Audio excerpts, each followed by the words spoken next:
Hello everybody, my name is Michael, and in today's video what we're going to be doing is this right here.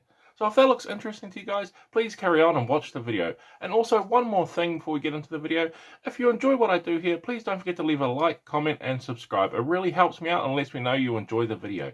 But with all that out of the way, let's get into that video.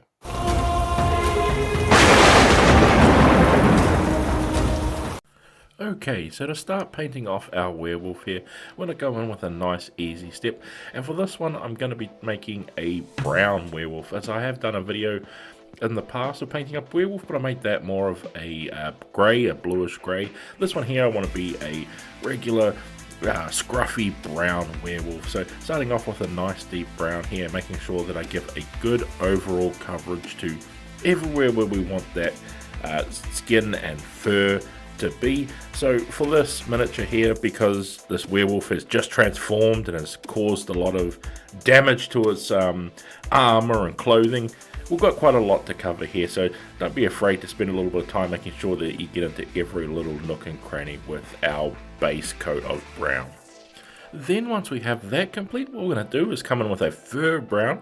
This here is a reddish brown, but any type of lighter brown is going to do. I want to sort of tint this fur to a little bit more red. So I want to use this here, and as you can see, I am dry brushing this on everywhere that we have painted up the brown.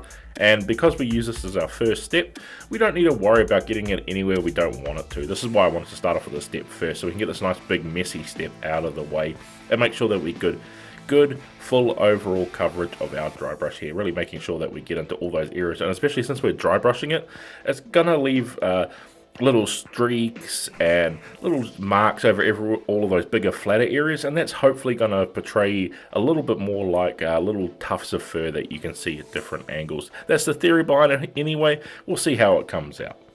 Now we have that dry brush done, what I'm going to do now is I'm going to come in with a olive green, in this case here my camo green, and I'm going to be using this for the parts of the clothing that our werewolf has ripped off here. Sort of got it as like a loincloth like slash skirt here, so perhaps he was I think he looked like he was some adventurer with nice armor and stuff over him, so I want to paint that up like it was sort of respectable, but it's all fallen to decay over this time of being a werewolf and just gotten all dirty and yuck. So I didn't want to go with a regular green, I want to go with a more olive green, that more muddier looking, and choosing a deep dark color of that green is going to help portray that a little bit more, so we can have that little bit more of storytelling with our piece. And I didn't want it to be too bright to overshadow everything. I wanted to look like a savage werewolf, so that's why I'm going with these sort of more drab colors.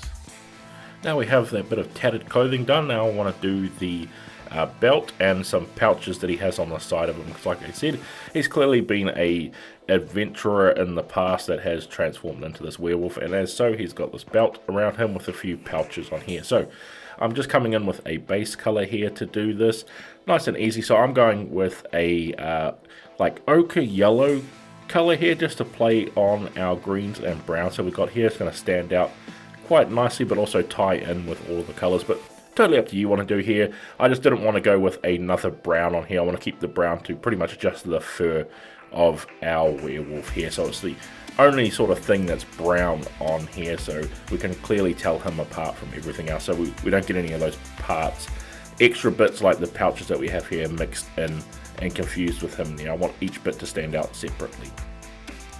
Now we have that complete, what we're going to do is we are going to place a wash, and this here is a brown wash, and this is going to go over absolutely everything we have painted up so far.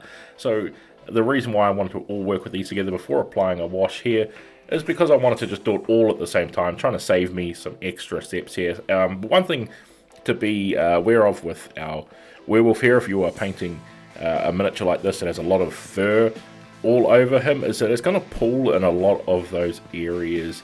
Now, some of the areas I don't mind it pulling up too much, but other areas I really don't want it to, because it has a chance of running down and then getting on an area we don't want it to.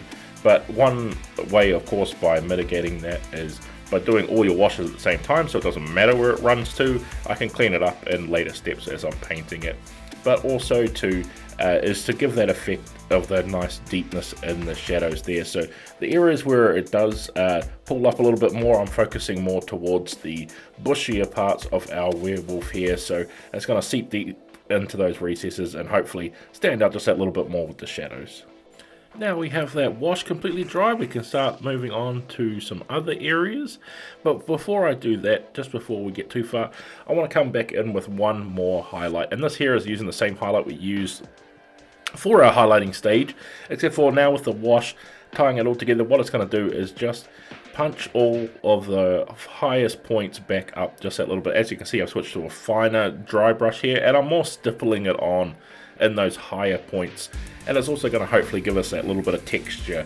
As I said, I want to try and convey a little bit of the natural fur texture, and hopefully stippling will get a little bit of this too. But this is just to punch back up some of those highlights that may have been lost with that wash overall.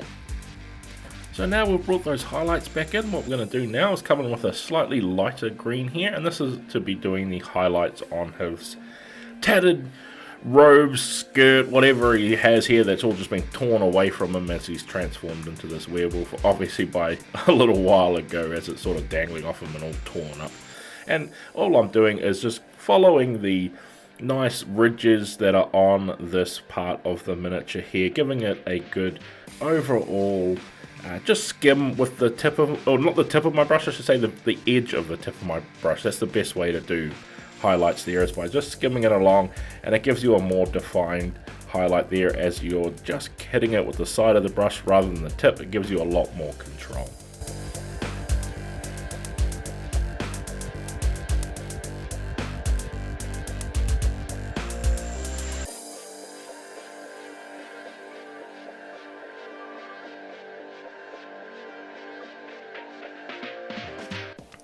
Then once we have those highlights completed, what I'm going to do now is I'm going to come in with a grey. Now this is going to be totally up to you if you're doing this miniature here, what colour you want to paint it. I just wanted it just to be sort of a neutral colour, but also a bright colour, so it stands out just a little bit, as he has this nice bracer on him, like this nice bit of leather armour that you could easily do here. But the reason why, of course, is it looks sort of like a leather armour. It's not metal, it's definitely some type of leather. I didn't want to do it in brown because that would just too easily get lost here. Maybe if you did it a super dark brown, it would help a little bit. But for me, I just wanted to get away from that, but still keep it a neutral color. So that's why I went with grey here.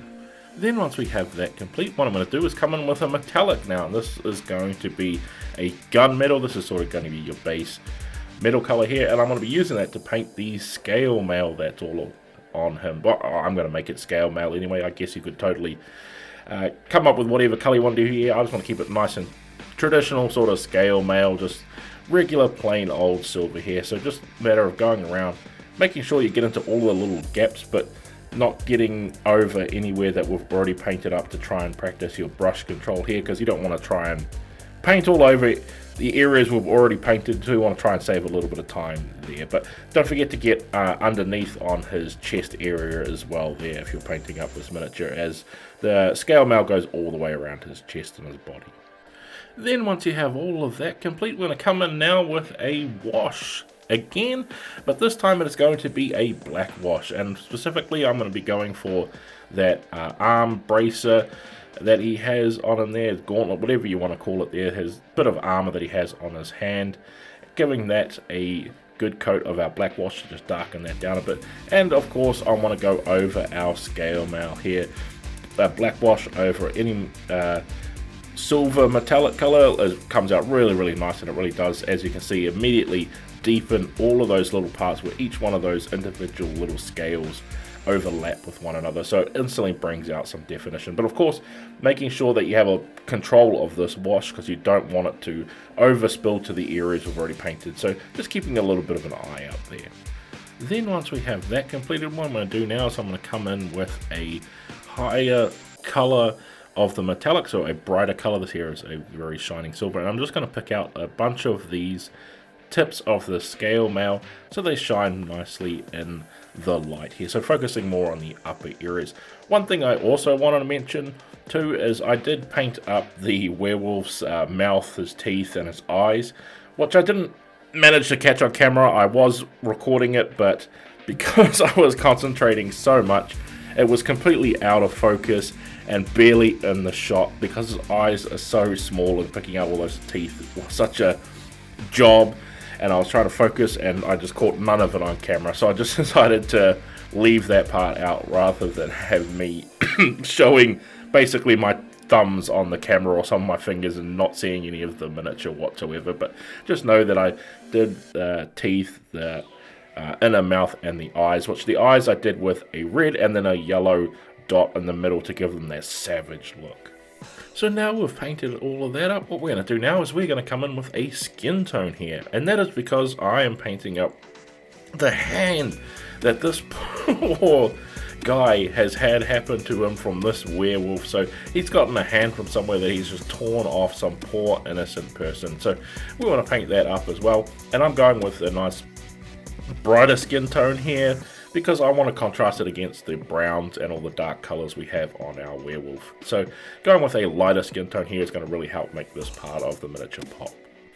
Then once we have that done, what I'm going to do is come in with an even lighter tone of the skin color here. So this is going to be brighter again, and this is to, of course, be the highlights here. And as you can see, I've gone for a really bright skin tone because I want to make it look like the blood is coming out of that hand as it naturally would, and it's lost, you know, a lot of that blood's just lost its vibrancy and it's turning far more paler. So going along and just picking out the areas where we want those highlights to be, the tips of the fingers, the parts that are hitting up towards the sun, that sort of thing. Then once we have that all done, what we're going to do is come in with a wash now, and this is of course to just add that little bit of redness, put a little, unironically, a little bit of life back into that hand, so it looks like he's ripped it off recently, but not like immediately recently, because we've got those nice highlights there. I want to make it like he's been carrying this around a bit. Maybe he's just come home from a fight and he's heading back to his den or whatever it is, and he's, you know, just got himself a meal. This is the last little bit he's carrying with him to have for a snack later on. And then with all of that done, what we're going to do is come in with a dark color here. Now this here is not quite black, it's a blackish grey, it's a near black. But what I'm going to do is I'm going to use this to pick out all of the claws on our werewolf here, as well as the tip of the nose. Just picking out those little areas, as well as that too, on that gauntlet hand that he has. He also has a few like little decorative spikes on there, so I want to paint them out on the black as well. Just going around and picking out all these little details. But as we're picking out all of those little details to finish off with, I believe that is the end of the miniature. So what we're going to do now is we're going to go into some nice photo shoots that I've taken under some nicer lighting with all the base and everything done up, so we can see how it came out like with the whole paint job completely finished. So let's get into that, shall we? And there you have it. With all that complete, we have finally finished painting up our savage werewolf from the Dungeons & Dragons line of miniatures by WizKids. So I hope this video has been helpful for you, whether you want to follow along with what I did here, or just use the video for inspiration in painting up your own miniatures. But with all that, guys, I want to thank you all for joining me, and I can't wait to see you all in the next video.